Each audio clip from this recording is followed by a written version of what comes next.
విషయాలు రహస్యంగా ఉంటేనే బాగుంటుంది.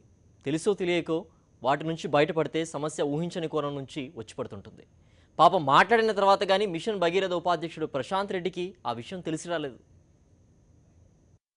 నేను ఈ ఉద్యమంలోకి రాజకీయాల్లోకి రాక మునుపు కారులో ఏసీ దిగుతా ఏసీ ఆఫీస్లో ఏసీ ఇంట్లో కూర్చుంటే ఏసీ కోట్ల రూపాయలు సంపాదించిన నేను కోట్ల రూపాయలు ఉద్యమంలో ఖర్చు పెట్టిన ఎన్నికల్లో ఖర్చు పెట్టిన తెలియకన్నారో లేదా తన స్థాయేంటో తెలియ చెప్పాలని ఉద్దేశపూర్వకంగా అన్నారో తెలియదు కానీ మిషన్ భగీరథ ఉపాధ్యక్షుడు బాల్కొండ టీఆర్ఎస్ ఎమ్మెల్యే వేముల ప్రశాంత్ రెడ్డి చేసిన వ్యాఖ్యలు రాజకీయంగా కలకలం సృష్టిస్తున్నాయి. విపక్ష కాంగ్రెస్ కు ఈ మాటలు మంచి ఆయుధంగా మారాయి.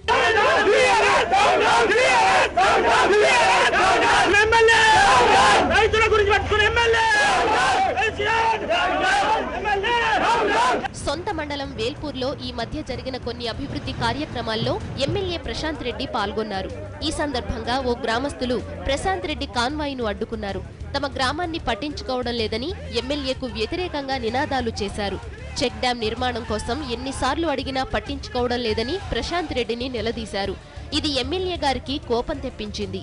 నా మనసు నిండా నేను స్వచ్ఛంగా ఉన్నా, కావాలంటే ఈ చెక్ డ్యాం పేరు మిమ్మల్ని హైదరాబాద్కు 100 సార్లు తిప్పించుకుంటారు. రేపటి నుంచే అది చేయగలుగుతా నేను.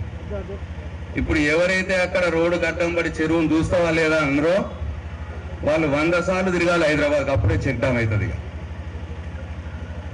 అందుకే నా ఇచ్చి నేను తిరుగుతూ ఆఫీస్లో తిరుగుతూ మిమ్మల్ని ఒక్క రూపాయి ఖర్చు పెట్టియకుండా ఒక్కసారి కూడా మిమ్మల్ని హైదరాబాద్కి రప్పియకుండా నేను పనిచేస్తూ ఉంటే ఒక 10 మందో 20 మందో ఇటువంటి వాతావరణం చెడగొట్టాలని చూస్తే నేను భయపడే ప్రశ్న లేదు అని చెప్పి సందర్భంగా మనం చేస్తా ఉన్నా. ఏదేమైనా సమస్య విషయంలో ప్రశాంత్ రెడ్డి స్పందించిన తీరు, చేసిన వ్యాఖ్యలు ఆయన్ను ఇరకాటంలో పడేసినట్లేనని టీఆర్ఎస్ వర్గాలు భావిస్తున్నాయి. అసహనం నష్టం కలిగిస్తుందన్న విషయం మరోసారి రుజువైందని పార్టీలో చర్చ జరుగుతోంది. మరోవైపు ప్రశాంత్ రెడ్డి నష్ట నివారణ చర్యలు ముమ్మరం చేసినట్లు తెలుస్తోంది.